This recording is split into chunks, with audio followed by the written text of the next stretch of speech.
The bright sunlight shines down on the school, filled with the breath of youth, in April. Inside the classroom, the lively sounds of teenage girls from Shikazaki Girls' School echo.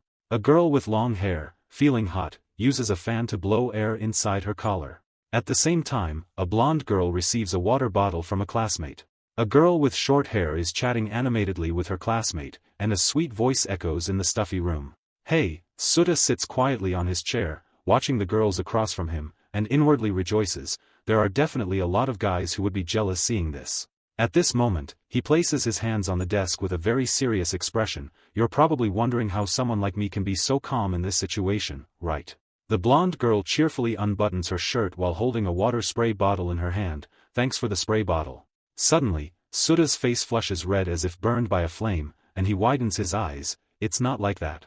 At the same time, Suda crosses his arms and calmly observes the scene of the girls around him. My name is Suda Sudazuki, I'm 16 years old, and I've been staring at them for a while, but they still haven't reacted. The water spray bottle falls from midair onto his head. Because then, the water spray bottle passes right through Suda's body, and he's not surprised at all. Finally, the water spray bottle falls to the ground and rolls around a few times. A girl approaches Suda and places her hand on the chair he's sitting on. He thinks to himself dejectedly, I'm a ghost. Then, he calmly floats into the air as the chair is moved. A drop of sweat rolls down the girl's cheek as she looks down. I forgot my martial arts uniform on the field. The girl rushes to the window and yells, Hey, can you bring me my martial arts uniform? Suda glances down below with a surprised expression. There's an eraser on the floor.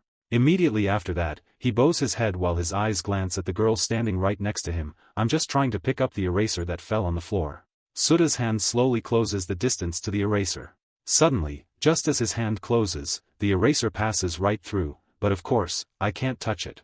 Suda embarrassedly scratches his head and gives an awkward smile. A thought suddenly appears in his mind, maybe I still have a regret from when I was alive. Then, Suda walks in the opposite direction with his thoughts still in his head. It's that which has trapped me in this all-girls school. At this moment, he closes his eyes with a regretful expression and sighs a sigh of regret. Suda turns his head to the side because he's attracted by a girl's scent. That regret is. While his eyes are closed, a light shines down from above right where he is. My regret is. Suda's eyes stare straight ahead with an unwilling expression. I died a virgin. Suda dejectedly reaches up to fix his hair when he suddenly hears a sweet voice from a girl. He immediately turns his head back with curious eyes. The black-haired girl is so embarrassed that her cheeks flush red, and she yells, Hey, don't just suddenly squeeze them like that. The short-haired girl massages the soft breasts of the black-haired girl with both hands. Even though you say that, look, your breasts are getting bigger and bigger. Beads of sweat cover Suda's face, and his eyes spin as if he's falling into a daze. At this moment, he rushes out of the room at lightning speed. Suda kneels on the floor with an excited expression, tears streaming down his face. At the same time, he raises his fist forward. This all-girls school, it's too stimulating for me, what a fate. Then he calmly walks down the hallway with thoughts in his head. I don't have any memories of when I was alive. The only things I remember are my name and the fact that I'm still a virgin.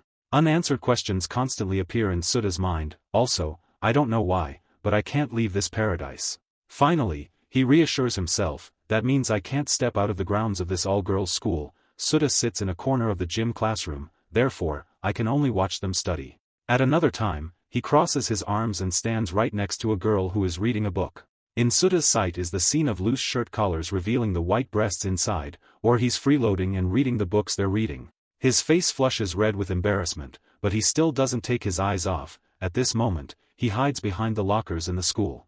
Suda slowly closes his eyes for quite some time. Suddenly, when he wakes up, it's already late afternoon. Inside the school's hallway is the figure of Suda floating hazily. A drop of sweat rolls down his cheek as he reminds himself, sometimes I'm not very lucid. Suda puts his hands in his pockets and attentively observes the surrounding scenery with an enthusiastic expression. Sometimes, when the school atmosphere is quiet like this, it's quite pleasant, I guess. Suddenly, he notices a keychain lying on the hallway floor. Suda is so surprised that he widens his eyes and stares down. Isn't that? In his sight is an extremely cute hamster keychain that he can't stop thinking about. It's Himari-chan from the popular anime Hamlaster. I think it was a limited edition gift included when you bought the whole CD box set.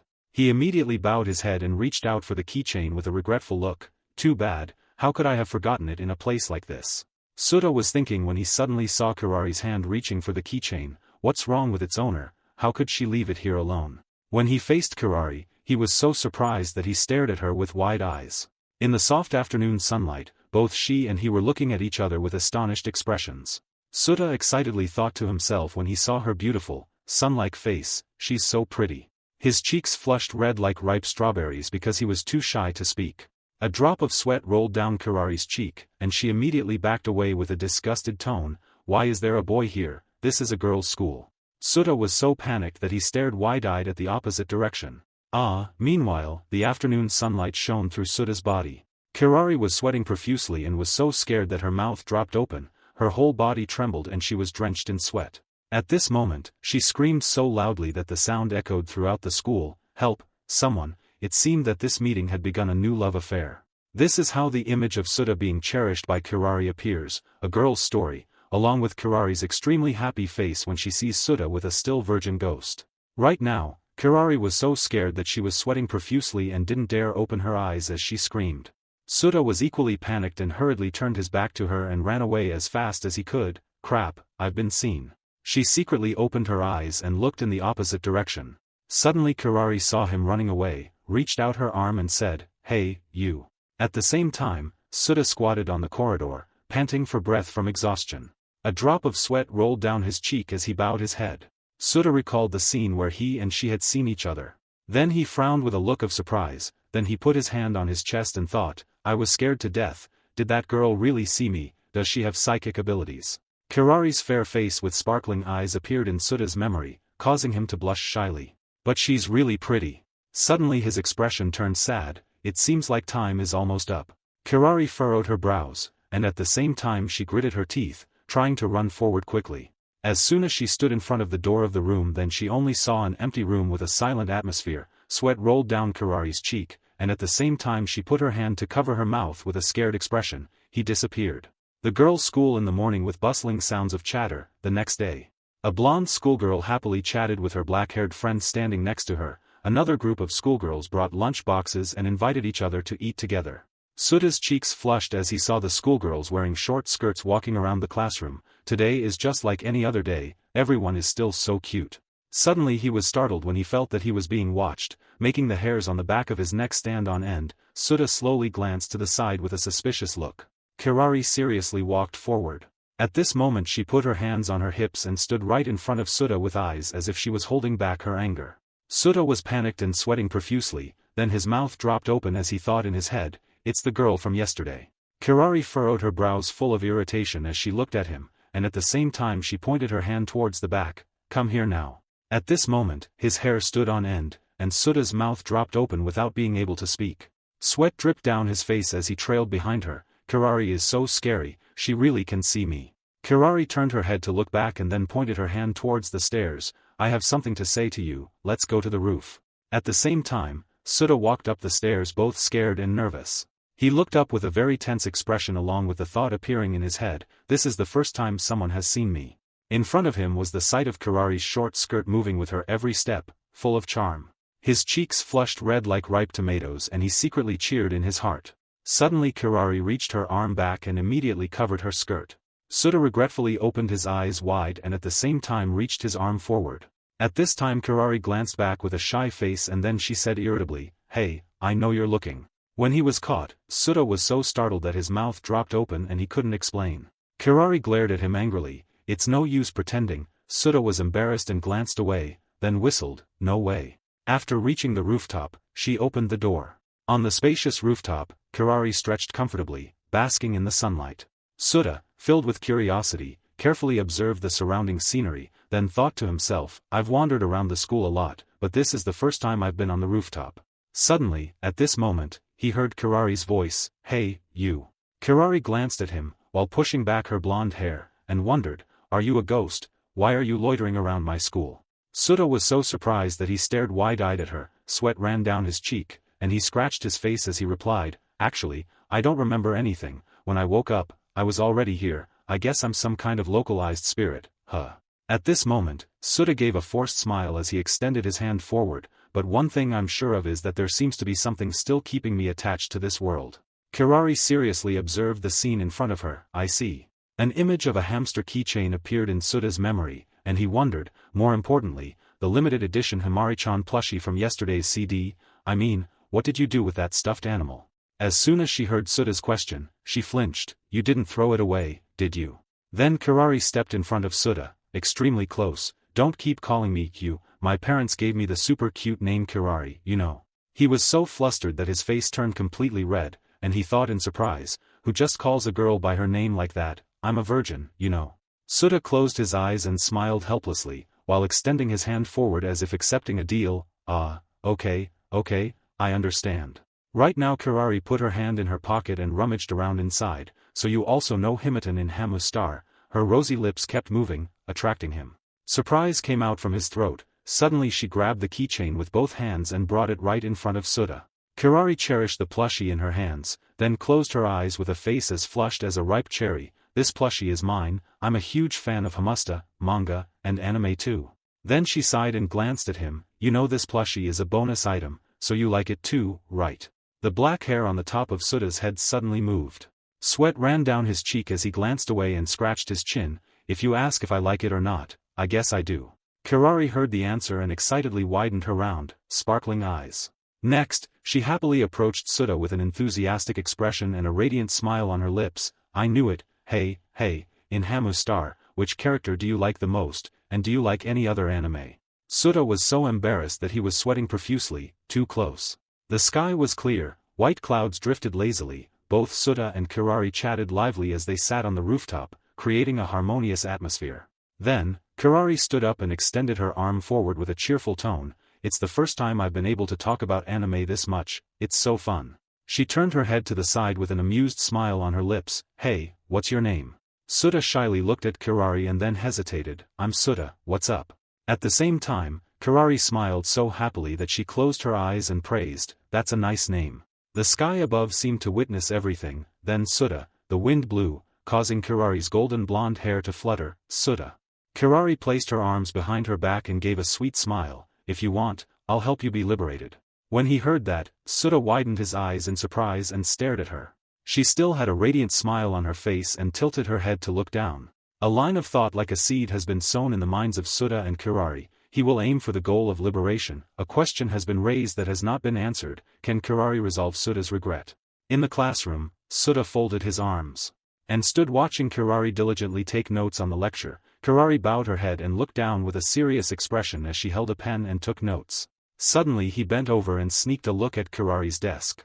Suta was very surprised by the sight of Kirari's notebook being recorded in great detail and neatly. It seems like she's very smart, looks like she's understood all the lessons. Suddenly she frowned and turned her head to look to the side. Right now she picked up a pen and wrote a small line on the paper. Hey, don't just look at my notebook. Suta startled, causing a drop of sweat to run down his cheek. At the same time he gasped in horror. His resentful voice echoed in the scene where the teacher was lecturing. So what's the point of me going to class to listen to the lecture? It's because you told me to stay close. Kirari's eyes locked on him, then she bowed her head and focused on studying, ignoring that he was always watching. Suddenly Suta tilted his head to look out the window with soulful eyes and muttered, No, I want to be liberated too, but I can't leave the school. Kirari was a little worried about Suta. At this moment, she frowned awkwardly and rested her chin in thought. The scene of the unbuttoned shirt revealing the sexy thing inside fell into Suta's eyes. His face turned red with embarrassment, however he still couldn't take his eyes off that shirt. Suddenly the necklace on Kirari's neck attracted him, making Suta very curious. Right now, she immediately used both hands to tighten the collar of her shirt. Kirari clutched her collar, panicking so much that she broke out in a sweat, her face flushed. Pervert, don't look. A bead of sweat rolled down Suta's cheek as he tried to explain, No, it's not like that, I just happened to notice you were wearing a necklace, that's all. Kirari raised her hand and gently grasped the pendant on her necklace. After holding the pendant, she lowered her head and looked down with a sweet smile on her lips. Kirari picked up a pen and carefully wrote something on the page of the book. Seeing that, Suta lowered his head and looked down curiously. At this moment, his eyes widened as he stared intently at what was in front of him. On the paper were 2 lines of neatly written words. This is a keepsake for my mother, it's the wedding ring my dad gave her. Kirari kept the smile on her lips, while glancing sideways at Suta. A gust of wind blew, causing the curtain to flutter, separating Suta and Kirari. Suddenly, she flinched and quickly stood up. Sweat dripped down Kirari's cheeks as she hurriedly gathered her school supplies from the desk. Oh no, I have a shift at my part-time job this afternoon. Kirari slung her bag over her shoulder and quickly left. The ring on her necklace sparkled. I have to hurry. The necklace around Kirari's neck suddenly broke in two, causing the ring to fall out without her noticing. Suda panicked so much that he broke out in a sweat and rushed over. That's important to her. If it falls, it'll get damaged. His hand reached out towards the falling ring. At this moment, he tightly grasped the ring in his palm. Suda raised his hand high and stared intently with a look of utter astonishment. A sudden thought popped into his head. How was I able to grab this? Then Suda looked up and saw only an empty room. Did you drop something? He quickly went to the window and looked down below. The image of her smiling gently as she held the ring in her hand appeared in his memory. Suda held his hand out with the ring shining in his palm. This ring must be the most precious thing to her, because it's a keepsake from her deceased mother. Suda clenched his fist, a thought full of determination appearing in his mind. I absolutely have to return it to her, wait for me. As soon as he made that decision, he hurriedly ran out of the classroom. Suda's transparent body allowed light to pass through. The more he ran, the farther he got from the school. Suda panted continuously, so much so that sweat dripped down his face. As soon as he saw her figure at the school gate, he yelled loudly, Kirari. Kirari, still unaware, continued to walk straight ahead.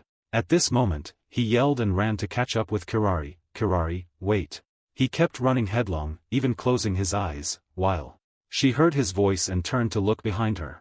Kirari stared intently at what was in front of her with a look of utter bewilderment. Suda stood in front of her, panting and unable to speak, making Kirari even more bewildered. Then he held out the hand holding the ring. You dropped this, it's important to you, isn't it? As soon as she saw the ring, she was so surprised that her eyes widened and she stammered, when did I drop it? Kirari reached out and took back the ring resting in Suda's palm. At this moment, she carefully cradled the ring with both hands, with a look of utmost reverence and a satisfied smile on her lips. You tried to bring it to me, thank you. Suddenly, she flinched with a tone full of surprise. Wait a minute. Seeing that, Suda smiled contentedly, while wiping the sweat from his face. Kirari pointed her arm at what was in front of her with a look of astonishment, and then she yelled, how are you able to be outside like this? It seemed that he still hadn't noticed anything unusual and looked at her with a puzzled expression. At the same time, he turned his head to look at the school. Then Suda panicked, breaking out in a sweat as if he couldn't believe his eyes. His head felt like it was about to explode with surprise. I've never been able to go outside before. A question was raised. The Jibakuri has been released. Suda raised his hand to his chin with a look full of doubt and questions swirling in his head. How am I able to go outside? Beads of sweat dripped down Kirari's panicked face. Oh no, this is really bad. At this moment, she quickly grabbed his wrist and pulled him forward. Suda, for now, just come with me. While holding his hand, Kirari turned her head to look behind her with a radiant smile on her lips. We're going to my part-time job. A vintage-style ice cream shop with lamps emitting a warm, soft yellow light. Kirari wore her employee uniform and smiled warmly. Welcome, may I take your order? Outside the Suda shop, close to the glass door, he intently observed inside. So she's working part-time at the ice cream shop.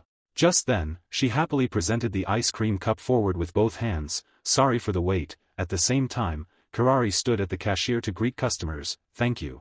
Suda's cheeks flushed red because he was excited to see Kirari in her uniform. It's pretty good here too. Suddenly, he was drawn to a mocking voice right next to him. Hey, that employee over there is really cute, huh? The man with the hat smirked and replied, yeah, she's cute, wanna try her out? Suda glared intensely at the opposite side with angry eyes. Suddenly, the atmosphere between the two men became cold, scaring the short-haired boy. Nah, I don't think I'll eat. Suddenly I feel too cold. The man with the hat next to him also nodded. I feel the same. Inside the shop, Kirari was still happily greeting customers, unaware of what was happening outside. As soon as the sunset appeared, Kirari finished work and ran straight to Suda. I'm done, sorry for making you wait. He replied seriously to her, simultaneously putting his arm forward. It's okay, I'm free anyway. Her voice rang out as she pointed to the side with an excited smile on her face. I know a place where the Wayang peach blossoms are really beautiful, let's stop by there for a bit. Then she comfortably took his hand and led him away. Suda intently observed her back with these thoughts in his head. I haven't even said yes yet. Suda helplessly couldn't suppress the smile on his face. Seriously, there's no way to deal with her. The Wayang peach blossoms fell into the surrounding space, creating a very romantic atmosphere. Kirari's sweet voice rang out, it's around here.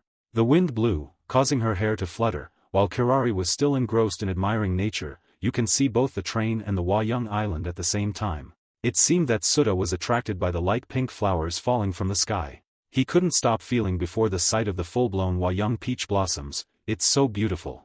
Kirari turned her head to look to the side and smiled with an enthusiastic tone. Now, if we walk a little further from here, we can see both the sea and the young peach blossoms at the same time. As Kirari went up the stairs, he still followed closely behind her. She carefree skipped on the steps, along with the flowers falling right next to Kirari's shoes. Suddenly she turned her head to look behind with an embarrassed face until the moment Suda had seen her while working part-time. It's embarrassing, I should have treated Suda with ice cream the last time.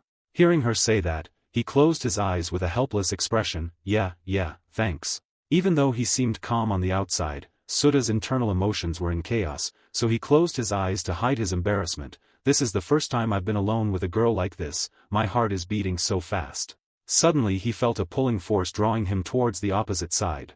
Right at this moment, Suda's entire body was pulled, causing him to panic and open his eyes wide. Kirari's back grew closer in his sight, almost. However, Suda managed to stop right next to Kirari's ponytail. He gritted his teeth trying to keep his balance. Suddenly, she heard his stammering voice, wait, hold on. His entire body was covered in sweat as he reached his hand forward. Sorry, wait a moment. After that, Suda turned his back to Kirari and gradually increased the distance from her. Suddenly his entire body was pulled back towards Kirari by a pulling force. Right at this moment, Suda was glued to Kirari, causing both him and her to be shocked. His face turned as red as if it was burned by flames. Seeing that, Suda hurriedly backed away and put both hands forward with an embarrassed expression. Sorry, I didn't mean to do that. Kirari was also surprised by the scene in front of her to the point of being speechless. A drop of sweat ran down Suda's cheek as he looked towards her. Suda put his hand on his chin with a thoughtful expression, then he tried to explain, every time I try to get away from you, I feel like I'm being pulled back. Kirari's eyes intently observed him with a suspicious tone. You mean you can't stay away from me, right? This moment caused him to feel like he was sinking into Kirari's sparkling eyes. Suda's entire face heated up, making him feel more embarrassed than ever. After that, he closed his eyes with a troubled expression, while putting his hand up to scratch his head. I'm not sure either, but, his voice was hesitant, it seems like that's true. Kirari shockingly opened her eyes wide and stared at the opposite side, then she nodded. Right at this moment a sweet voice slipped out, it's true then, but.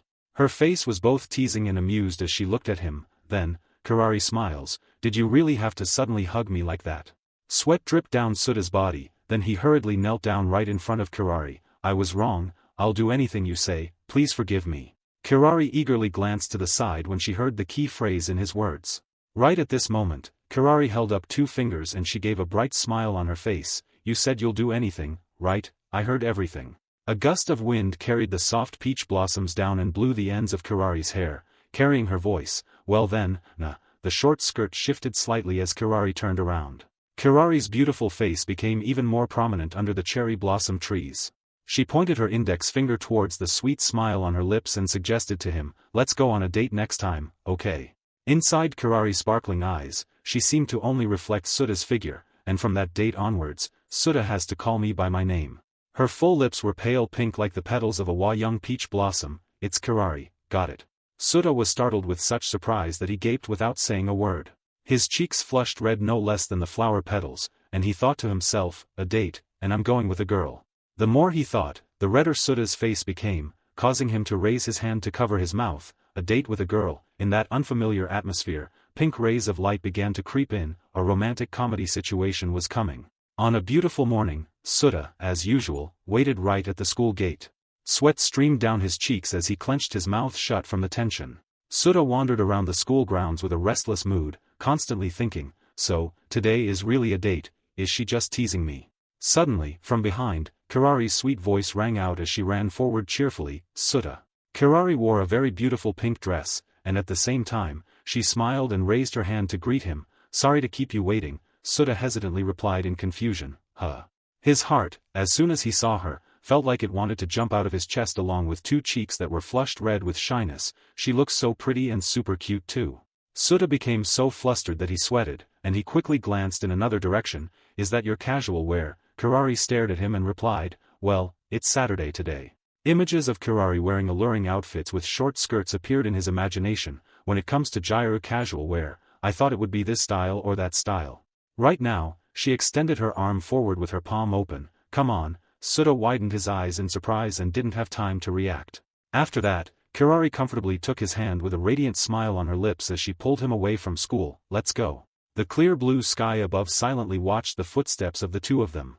Kirari put her finger to her chin and pondered thoughtfully. Ah, that's right, you don't remember the places you used to go when you were alive. Suddenly, she turned her head to look to the side and smiled as she made a suggestion. So, today we'll go to a lot of places, okay? Who knows, through the places we go, you might remember something. Suta's eyes intently followed her figure, and he quickly nodded in agreement. Then thank you. Kirari's hesitant voice suddenly rang out. Hey, she put her hand on her chest with a stuffy expression as she looked to the side, and pouted as she muttered, aren't you going to say anything to me? Suta was surprised and widened his eyes to look at her. After that, Kirari spun around, she hinted and concealed, hey, you know, to prepare for today's date. Right now, Kirari put her hand on her collar and said, I also put in a lot of effort, she even wore a new pair of shoes today to match the outfit, to get ready to look this beautiful. Suta was so embarrassed that his face flushed red, and he glanced in another direction. Suddenly he lowered his head to restrain the embarrassment in his heart, and hesitantly praised while reaching out and scratching his face, I think it suits you very well. Hearing the answer, Kirari smiled helplessly, and at the same time, she sighed, alright, I'll spare you this time. Kirari's beautiful eyes seemed to contain the image of Suta. Let's continue dating. Suta's entire body stiffened, and he hesitantly replied to her, sorry for the trouble. The two stopped right at the foot of a giant statue. Kirari stepped forward with an inquisitive tone, this place is quite famous, do you find anything familiar? Suta raised his head and stared at the top, then scratched his head, no. Seeing this, Kirari swiped her phone and muttered, so you haven't been to this place. After that, she smiled happily with excitement, and pulled Suta along. Okay, let's go to the next place. Outside the aquarium, many people were coming and going with lively chatter.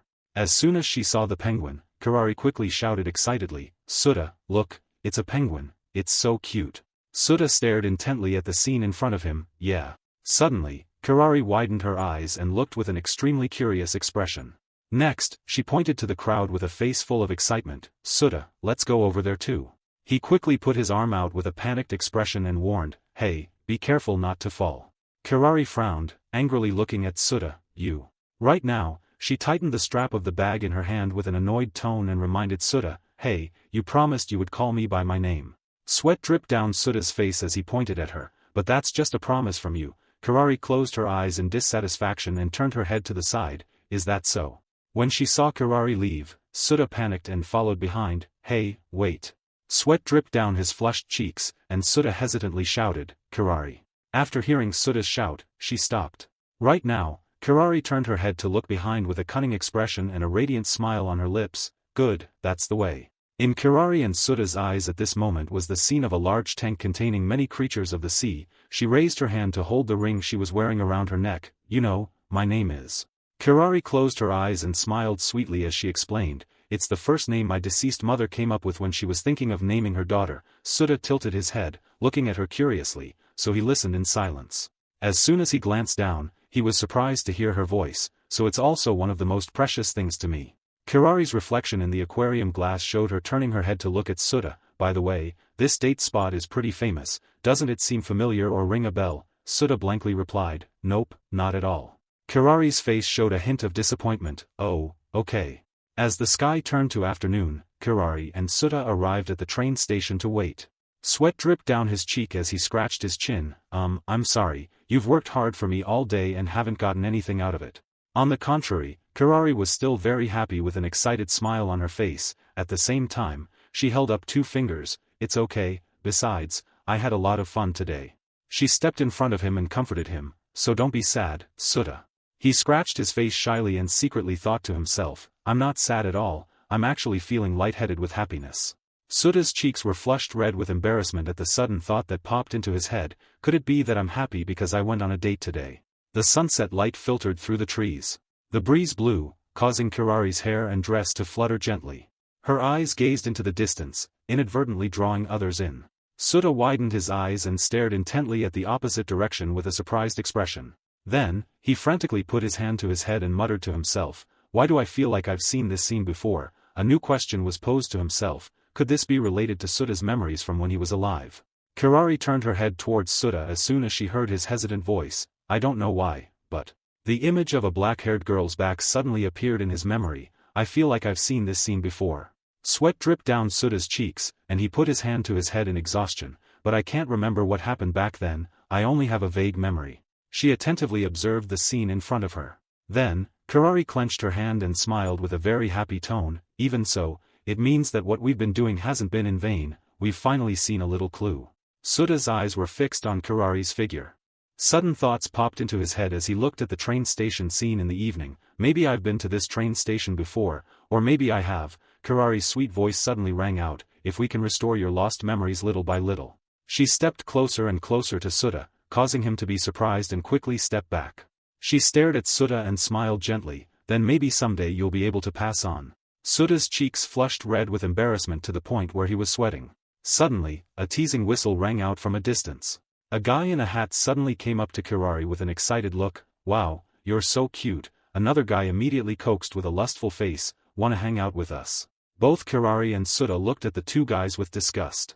The guy in the hat then sneered in an irritable tone, what's with that attitude, little sister, acting like you're all that? The guy with him then reached out his arm towards her, come on, don't be so cold to us. Suda frantically pushed the guy in the hat, but his hand went right through him. Hey, you guys, stop it. Sweat rolled down Suda's cheeks, and he glared ahead with worry. The atmosphere around him seemed to ignite, and he placed his hand on his chest and cursed, you bastard. The guy in the hat seemed to sense something was wrong and shuddered in fear. The guy with him said, we probably drank too much, let's go home quickly. Suda hurriedly flew to Kurari's side in a defensive posture. She turned her head towards him with a tone full of surprise. Hey, did Suda do that just now? Suda frantically replied, I think so.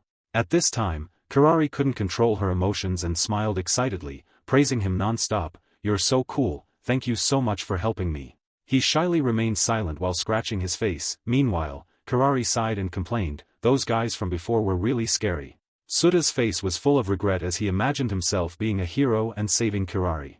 I wish I could have helped her in a more impressive way. Suddenly, Kurari turned her head in another direction with eyes full of worry. You know, recently I've heard rumors about a pervert hanging around on the road I take home, so if I go home alone, I'm a little scared.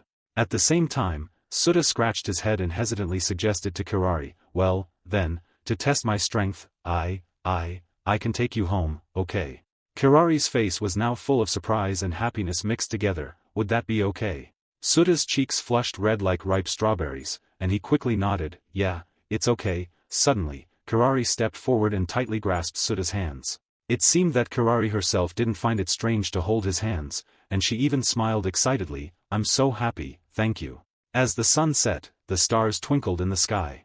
Kurari turned her head to the side and pointed forward, Suda, you can still go back to the girls' school, right? Suda was sweating and hesitantly replied, I'm not sure, I can't stay too far away from Kurari now, but there will probably be times when I suddenly disappear back to school by myself, just ignore me then. Right now, Kurari has a really sweet smile on her face as she teases, oh, really, well, I'll have to trouble you to protect me then, bodyguard-kun. He's so embarrassed that he can't bring himself to look at Kurari. On the way home, Kurari puts her hands behind her back and slowly tells stories from when she was a kid. It's been so long since I walked home with a guy. If I remember correctly, the last time was when I was in elementary school. Suda looks at her in surprise. Really, I thought. He secretly thinks about the image of Kurari happily standing next to a young man when she's so popular. I thought she must have a boyfriend or at least some male friends, right? Suddenly, Kurari gets excited when she sees the scene in front of her. Oh, there's a playground nearby. Should we stop by for a bit? Inside the park, it's cool with rows of green trees and some games for small children.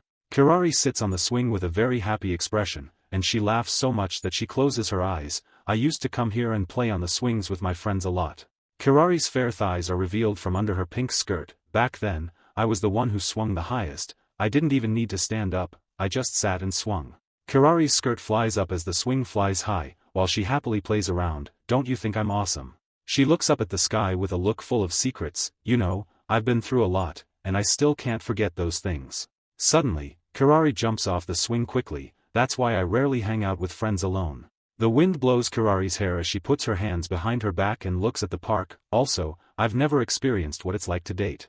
Suda sighs, looking at Kurari's back. Suddenly, a thought pops into his head. Oh, right, she once said that her mother had passed away, didn't she?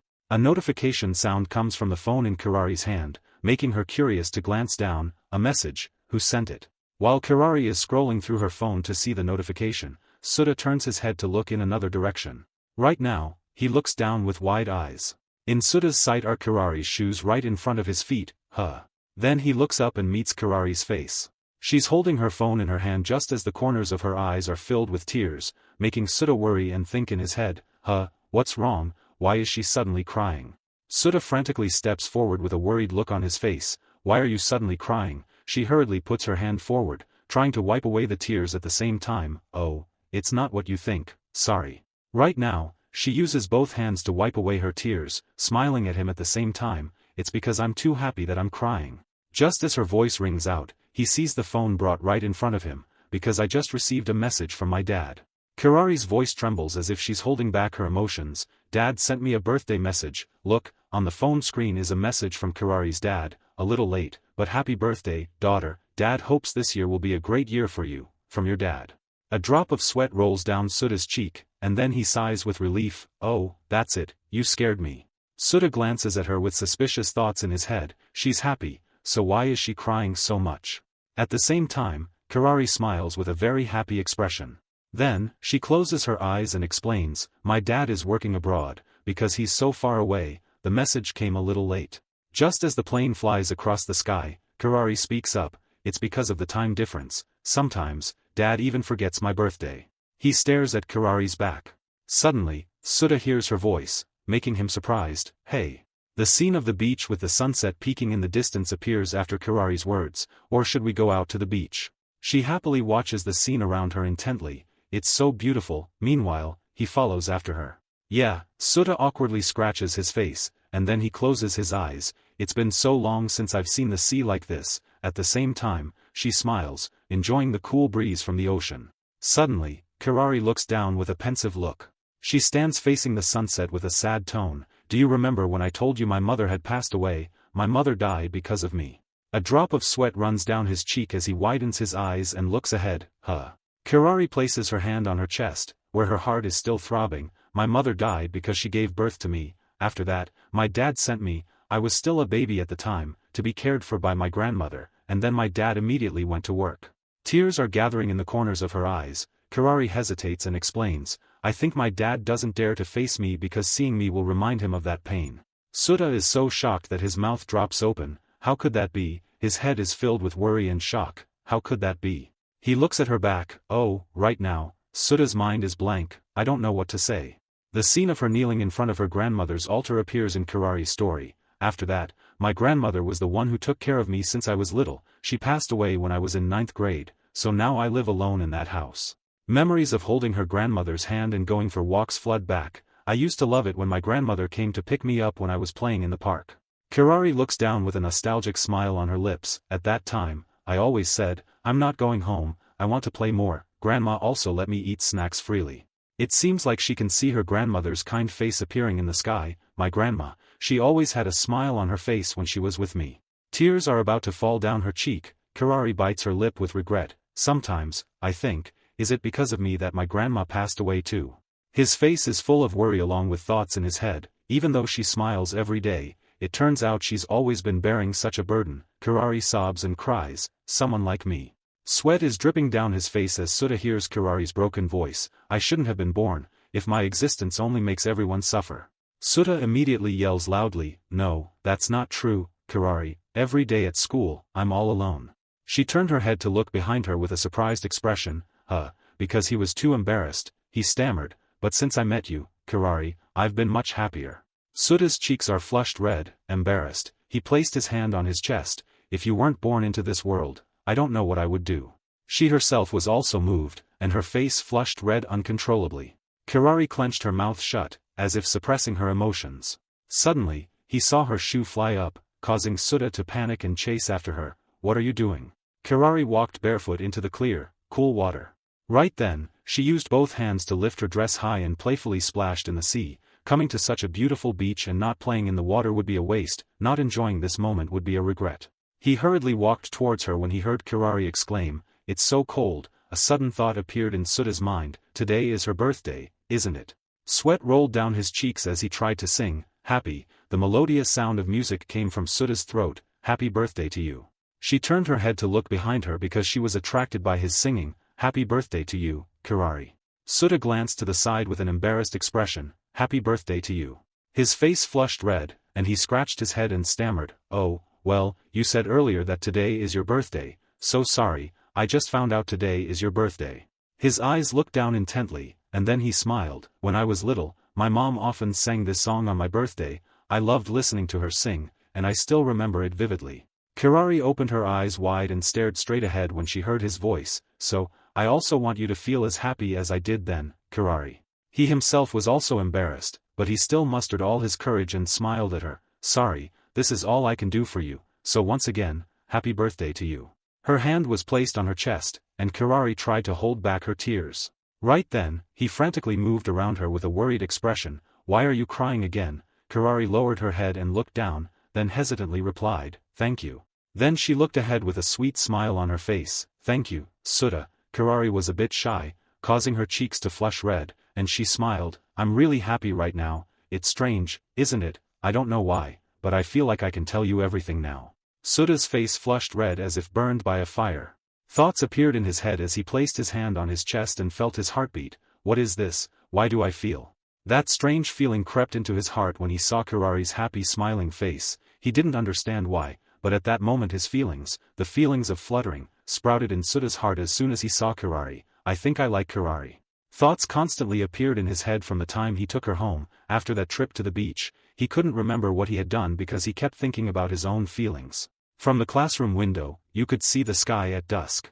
Suda sat cross-legged and folded his arms as he floated in the air. "No, how could I like her? Is it because I'm still a virgin?" Images of Kirari kept flooding back into Suda's memory, making him so embarrassed that his face turned red. "No way, how could I ever reach someone like her?" From outside, Kirari smiled happily when she saw Suda. "You're here, Suda." He startled and hurriedly turned to look behind him when he heard her voice. "Hey, Suda, look." Kirari used both hands to hold the fluffy white teddy bear towards him. "I won the gotcha prize, and it's a prize. I won it with only 5 tries, don't you think I'm awesome?" Suda's expression was a bit flustered, but he smiled and praised, "You're really awesome."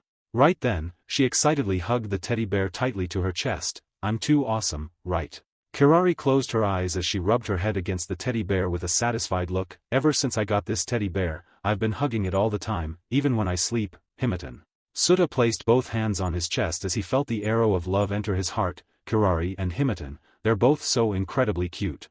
Suddenly, she smiled at him. "Hey, Suda, do you want to try hugging it?" Suda was so panicked that his hair stood on end. Sweat dripped down Suda's body as he imagined the scene of hugging Kirari. Hug her." Her voice echoed with the scene of Suda picking up the ring in the past. "Come on, try it." He immediately clenched the ring in his palm. "You were holding my ring yesterday, remember?" Kirari smiled happily. "Then you should be able to hug Himatan, right?" A shameful thought popped into his head, causing Suda to shyly avert his gaze. "So she was telling me to hug Himachan. I thought she meant hugging her. It scared me to death." After that, he put his hands forward and refused. "No, it's okay." It seemed that he couldn't take his eyes off Kirari. After realizing that he liked Kirari, he couldn't take his eyes off her anymore. Even her smallest actions were enough to make his heart beat wildly. Suddenly, she held her phone in her hand with a regretful tone. "It's time for class." Suda pointed to the room across the way. "Are you going to study in that room over there? I rarely see anyone use that room." Kirari hummed a song as she replied, "I often study there, because it's quiet and I can concentrate better." Then he put his hand on his chin and muttered to himself, "So you actually study sometimes?"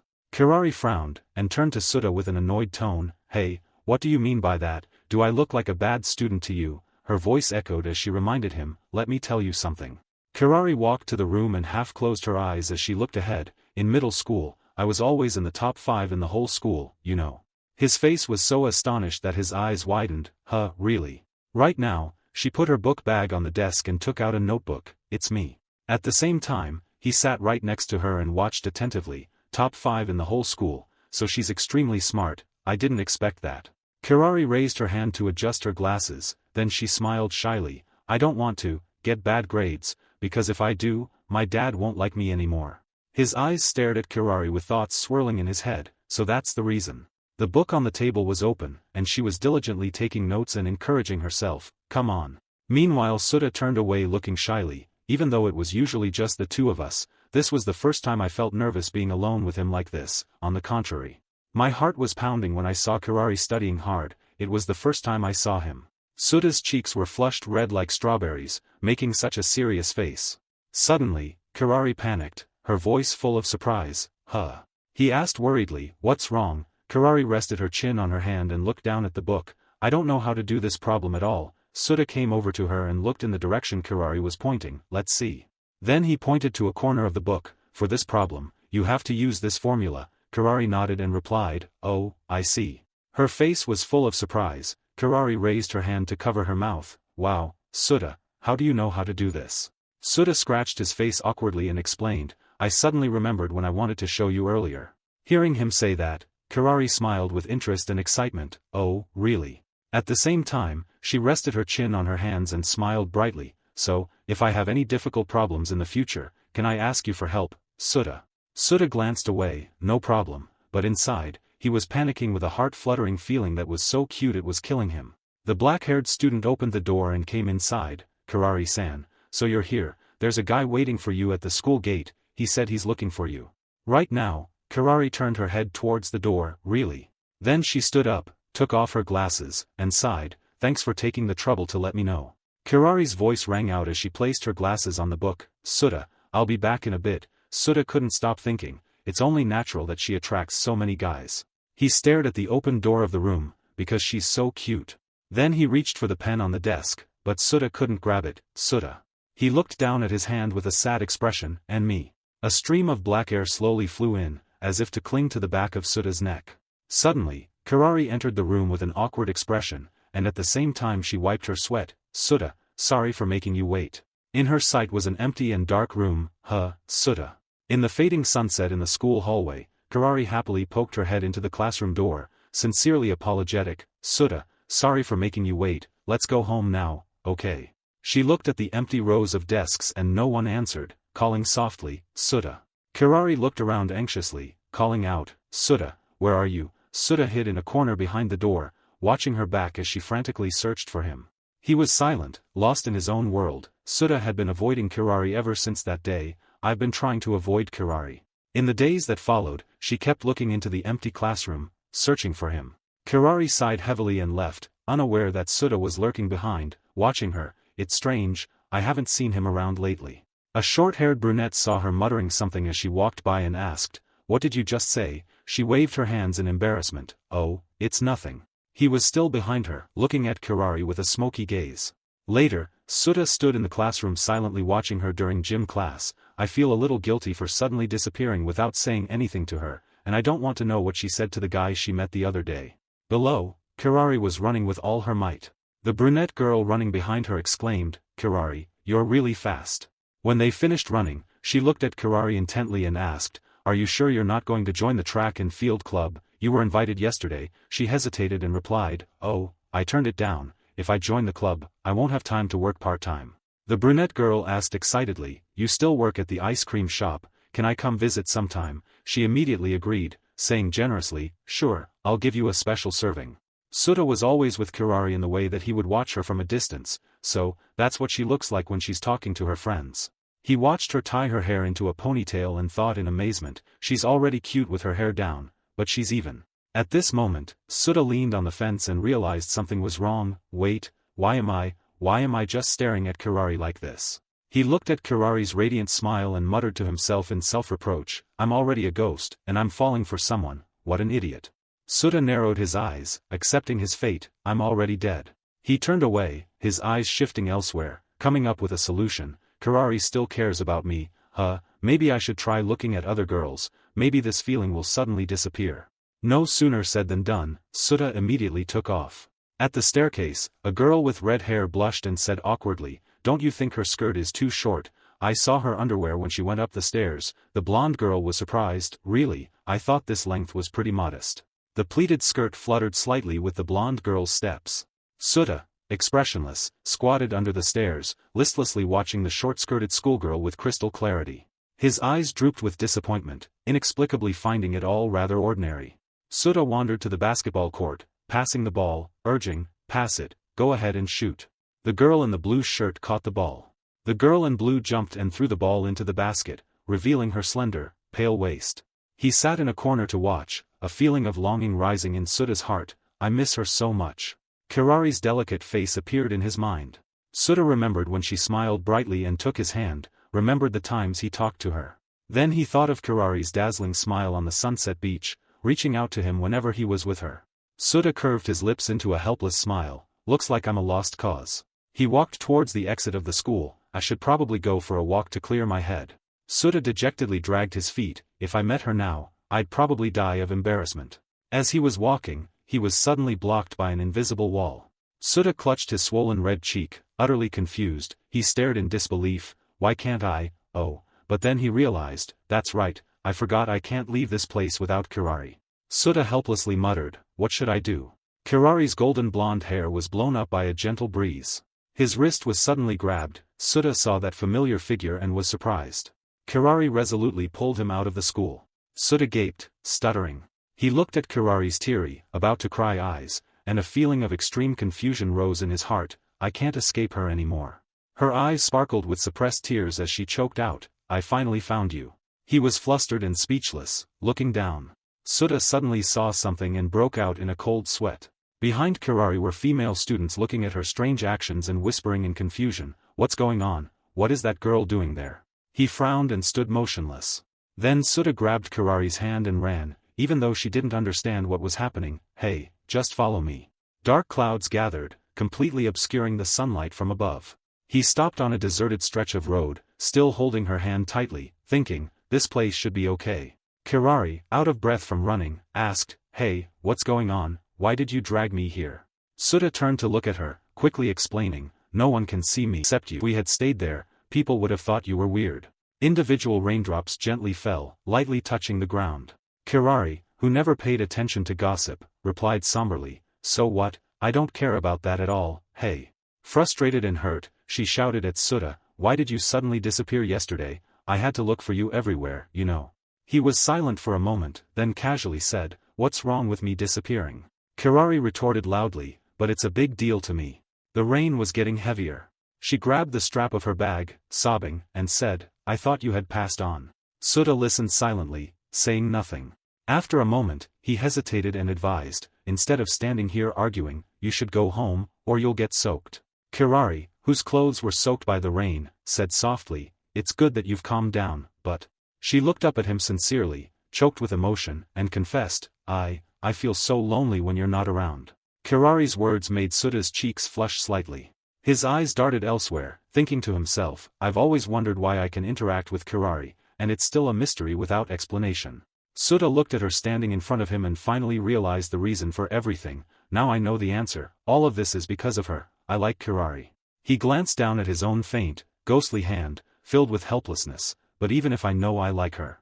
In the end, Suta chose to avoid his feelings, uttering words that shocked Kirari, her eyes widening with pain, forget it, whether or not I still have attachments to the world is my own problem. She whimpered softly, but Suta, you're very important to me, so please don't say that. Suta clenched his fists, holding back the overwhelming emotions and accepting the reality, no matter how much he liked her, he couldn't erase the fact that he was a ghost. He waved his hand, pushing Kirari back, and yelled, shut up. Suta snapped at her, don't waste your time on a ghost like me, go and enjoy your own world. Kirari hesitated, it seems like she knew the worries in his heart and sincerely spoke, I don't care if you're a ghost or not, to me, Suta is still Suta. His face showed clear surprise and denial, no, it's not as easy as you think. Kirari's body trembled, and tears gradually welled up in her eyes. Suta was filled with mixed emotions as he watched Kirari cry. He watched her turn and run away, feeling awkward, he raised his hand and called out, hey. The red light on the street turned red. Suta watched Kirari's running figure and thought somberly, Kirari, she always cares about me. The train passed by, blocking his view.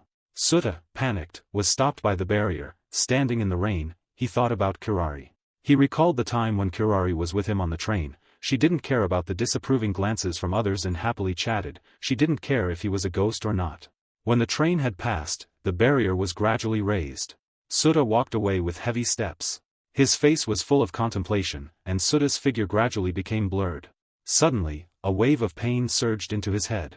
In the blink of an eye, Suta was sitting slumped in the school hallway. Confused, he walked to the glass window and looked down at the schoolyard. Suda watched the rain falling endlessly in the schoolyard and helplessly asked himself, what have I done? The atmosphere was strangely silent, and the rain poured down relentlessly as if.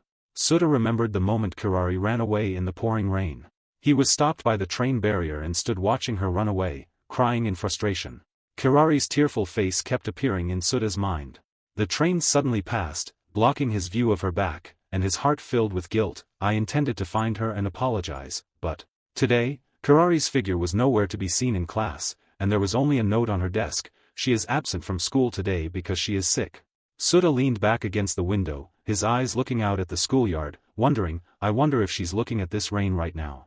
The brown-haired student didn't see her and whispered to her friend next to her, Kirari isn't in class today, I hope she's not too sick.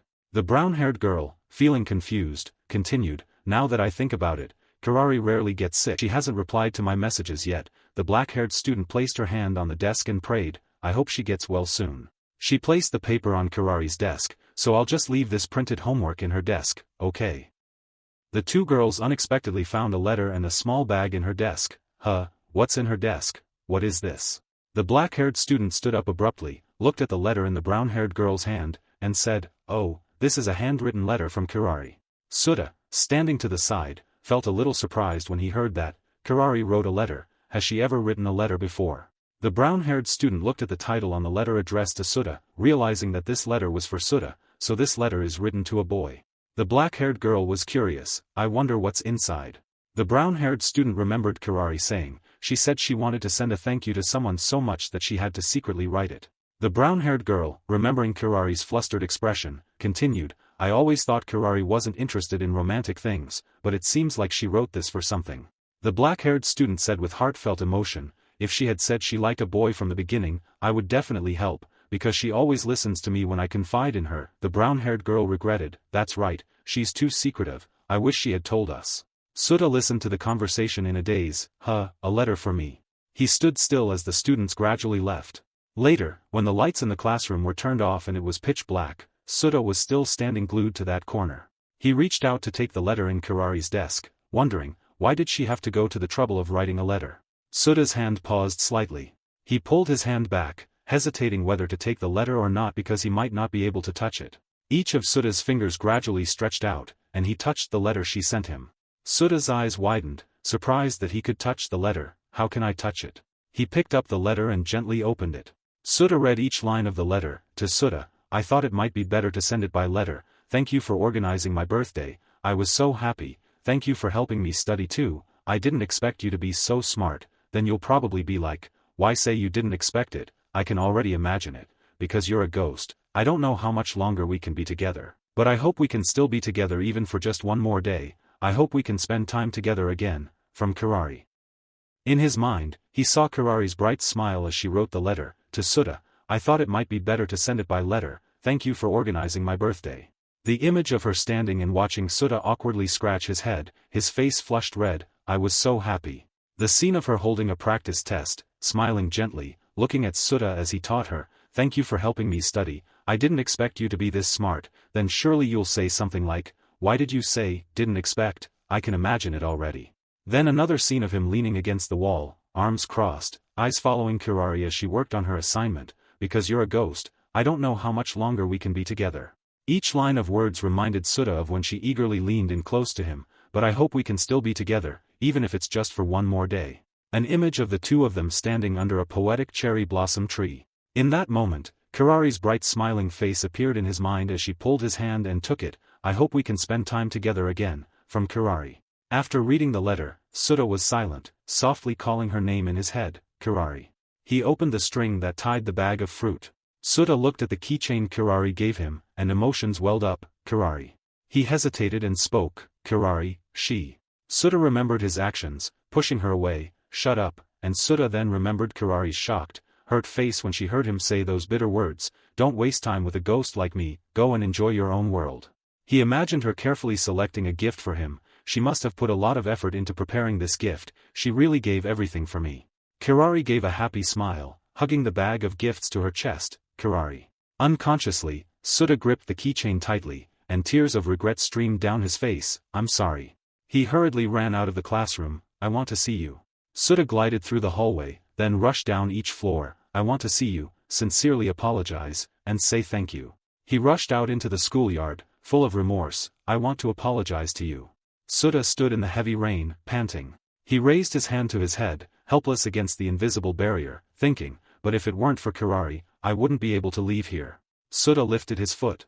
He ignored whether there was a barrier in front of him or not, and yelled out with a determined breath, rushing out, but I've decided, I will definitely get out of here, and I will definitely see you again. At this moment, in Suda's heart, there was only one thought, to see Kirari. Go, Suda, express your feelings. Suda raised his hand to his head decisively. I definitely will. He clenched his fist, shouted loudly, and rushed forward, out of here, and to Kirari's place. Suda's foot glided lightly through the barrier, lost his balance, and fell forward. He fell to the ground, aching to his core. Suda looked back in confusion at the transparent barrier, wondering, how did I get out? He seemed to realize something, his eyes widened. Suda suddenly raised the keychain Kirari gave him and looked at it intently. Ah, that's right, maybe it's because of this. A feeling of unease rose in his heart. Kirari. Suda hurriedly ran off to find Kirari. Wait for me. The rain continued to pour down like a waterfall without a moment's rest. Soon he stood in front of her apartment, lost in thought. Behind him, a delivery person holding a box ran off. I often took Kirari home, so I know which area her apartment is in. The problem is, I don't know what room number she's in. Suda's eyes focused on the package in the delivery person's hand. He peeked in to see if the box was or. Suda saw Kirari's name on the box and was secretly happy. It's her package, thank goodness. The delivery person reached out and pressed the doorbell. She staggered to open the door, her face flushed red from a fever, a cooling patch on her forehead, a mask covering her face. Yes. He stood behind the delivery person, looking at Kirari. She looked up, her face showing a clear look of bewilderment. The delivery person, unaware that Suda was behind him, raised his hand to greet Kirari and asked, is something the matter? She startled, coughed a few times, then took the package. Oh, it's nothing. When the delivery person had left, Kirari stared at Suda. Kirari. Looking at him scratching his cheek, embarrassed and unable to speak, she spoke, is it because I have a fever? Why am I hallucinating like this? She closed her eyes slightly, staggered, and continued, it feels like I see Suda at my house. Suda frantically caught Kirari, asking, hey, are you okay? Her voice weakly said, because I wanted to see Suda so much.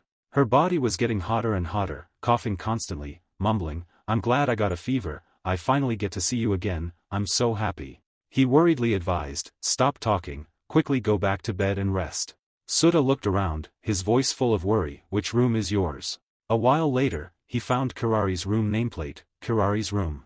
Suda looked at her, feverish to the point of collapse, breathing heavily in his arms. Kirari has such a high fever, even I, a ghost, can tell she's really sick. What do I do now? With one hand, he lifted Kirari up, with the other, Kirari raised her leg. Suda's face flushed slightly as he looked at her face up close while carrying her in his arms. She was so close, and yet she wasn't heavy at all. Kirari pressed her entire body against him. It's touching. Suda hurriedly carried her back to her room. She's burning up, I have to hurry. He glanced around Kirari's room, unable to hide his admiration. So this is Kirari's room. Suda gently placed her down on the bed. He touched Kirari's forehead to check her temperature. There's no ice pack, and the cooling pad has lost its coolness.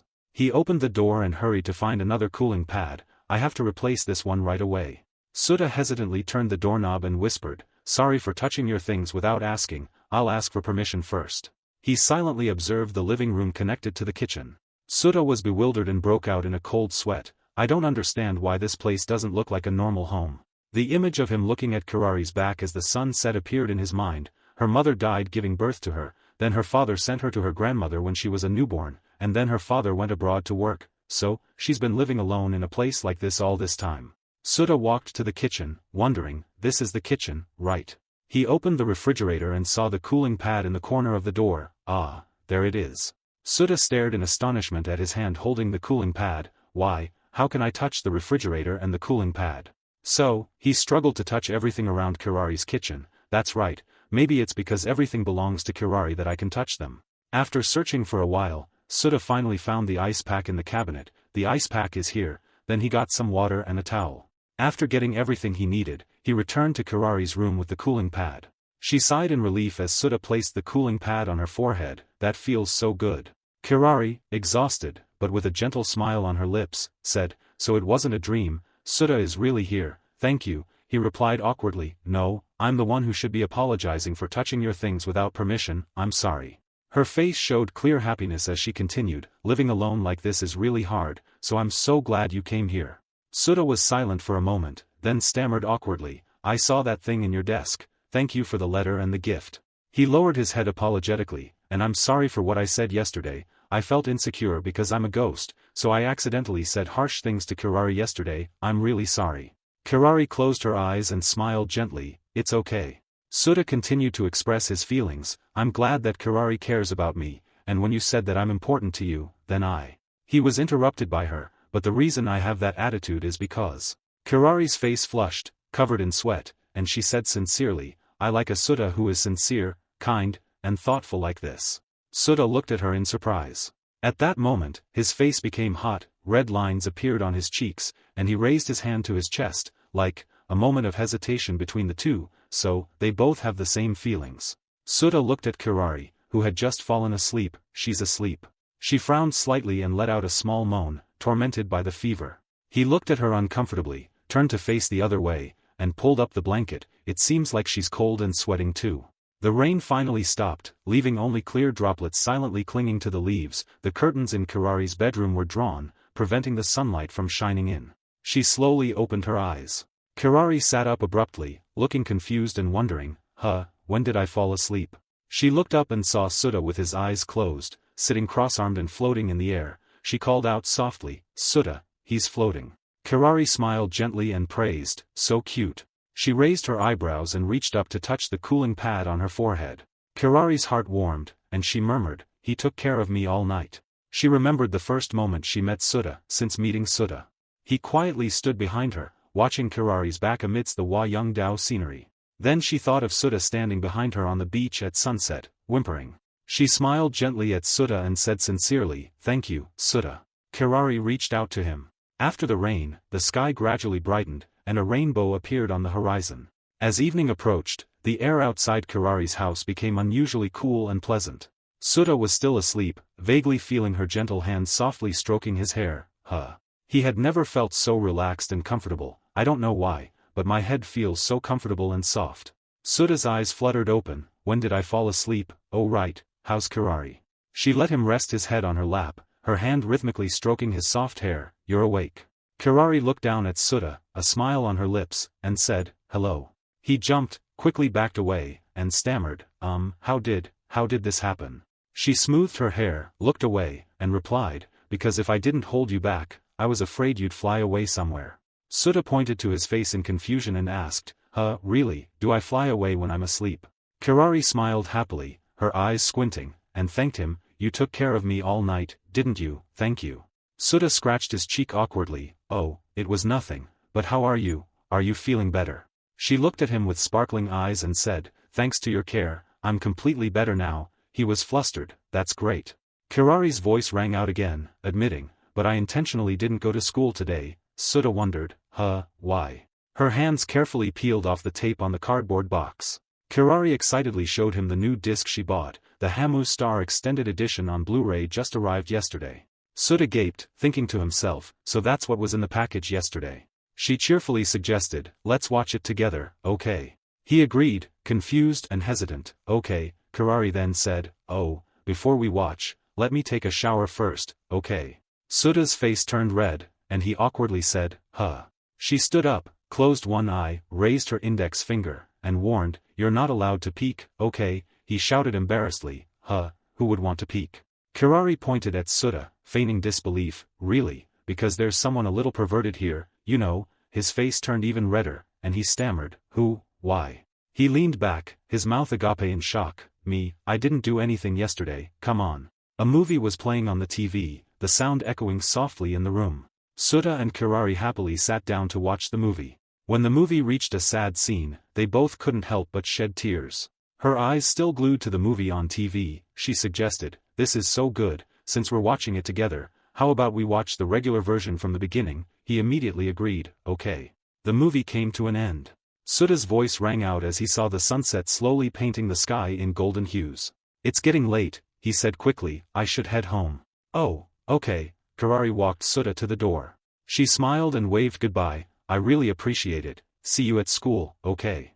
Suda stepped out of the house, glancing back at Kirari, and replied, yeah, see you. As soon as he left, her expression gradually turned somber, and the smile on her lips disappeared. Kirari's eyes shone with gentleness and depth, as if she had a lot she wanted to say to Suda. In the morning at school, Suda's heart was filled with thoughts about Kirari. He stood with his arms crossed, leaning against the lockers, pondering, Kirari will come to school today, right? Suda thought about yesterday when she excitedly showed him the new movie disc she bought. I hope she doesn't get a fever again, but she probably won't, right? She looked so healthy yesterday. Kirari's figure appeared from afar, quickly catching Suda's eye. There she is. He felt relieved, thank goodness. She walked over to Suda, smiling brightly, and cheerfully raised her hand to greet him. Suda, good morning. Kirari leaned in slightly, teasing, were you intentionally waiting for me? Hearing her words made countless pink lines appear on his face. Suda said in a fluster, flailing his hands in an X shape as he denied it. No, I just happened to be passing by. He asked with concern, but how are you? Are you completely better? She winked, clenched her fist, and said, I'm fine. Kirari and Suda entered the classroom, a positive energy spreading throughout the hallway, especially after being taken care of by Suda. I recharged my energy by watching Hamu Star 2. Her face full of joy, she continued, yesterday, I focused on recovering my strength, so today I'll be full of energy to go to school and... Kirari's face hardened as she uttered the last two words, do work. Suddenly, she covered her face and screamed, making Suda jump in surprise and wonder, why did you scream like that? You startled me. Kirari despondently remembered today's tea ceremony class. I just remembered that I have to learn tea ceremony etiquette today. What am I going to do? I'm so worried. He looked at her, his face stiffening, unable to say anything, then Suda sighed and tried to hold back a laugh. Kirari puffed out her cheeks, feigning anger. Hey, why are you laughing like that, you jerk? He couldn't restrain himself any longer, closed his eyes, and burst out laughing. I didn't expect that Kirari would also know how to worry. Her eyes widened, staring in stunned silence at Suda. Kirari pouted, twisting a strand of hair around her finger, and said sulkily, of course, I know how to worry too, so don't laugh at me anymore. He stopped laughing and scratched his head, stammering to encourage her, don't worry, if it's Kirari, she can definitely do it. She gave Suda a bright smile and said, thank you, I'll do my best. He secretly rejoiced at her happy face, thank goodness she's happy again, this happy face is her most adorable side. His cheeks unconsciously flushed red. Kirari noticed Suda's red cheeks and asked, Suda, why is your face so red? He flusteredly waved his hands frantically, oh, it's nothing. His face grew hotter and hotter, thinking to himself, she seems to be getting more and more adorable. The class schedule appeared right in front of the classroom door. Kirari, with her bag slung over one shoulder, walked out of the classroom. Her face was full of determination. She clenched her fist, raised it, and resolutely said, I'll do my best. Suda stood in the classroom waving goodbye to her, confused, thinking he had never seen her this worried before. He approached the classroom door, watching Kirari's figure gradually disappear into the distance, wondering, she won't make a mistake because she's too stressed, will she? She'll be okay, right? Suda reached into his pants pocket and touched the keychain she had given him. At the tea ceremony etiquette class. He gripped the keychain in his hand. Suda stood lurking behind the classroom door, peeking at Kirari studying inside. Finally, he couldn't resist and decided to go see how she was doing. He watched her inside being instructed on how to pour tea, thinking, she seems okay. Suda saw that Kirari was alright, and a light smile appeared on his lips, relieved, thank goodness. Seeing her safe in the class, he was relieved and turned to leave. Just then, Kirari looked up and caught sight of Suda's receding figure. He walked down the street with a relaxed expression on his face. Suddenly, the figure of a woman flashed past, causing Suda to freeze. His eyes widened in disbelief. That woman's figure evoked a hazy memory in Suda's mind. She reminded him of someone. But who was it? He stared, raising his hand to his head as if trying to search his memory. In Suda's mind, he vaguely saw an image of a woman holding a baby, but the pieces were still fragmented and incomplete. Then another fragment appeared, showing him sitting in class, engrossed in a book, ignoring his friends' conversations. Finally, a scene of Suda sitting alone, eating his meal. His head suddenly throbbed with pain, feeling dizzy as if he was about to collapse. Unable to endure it any longer, Suda collapsed in the midst of the bustling crowd. In a dizzy haze, the lost memories gradually began to return.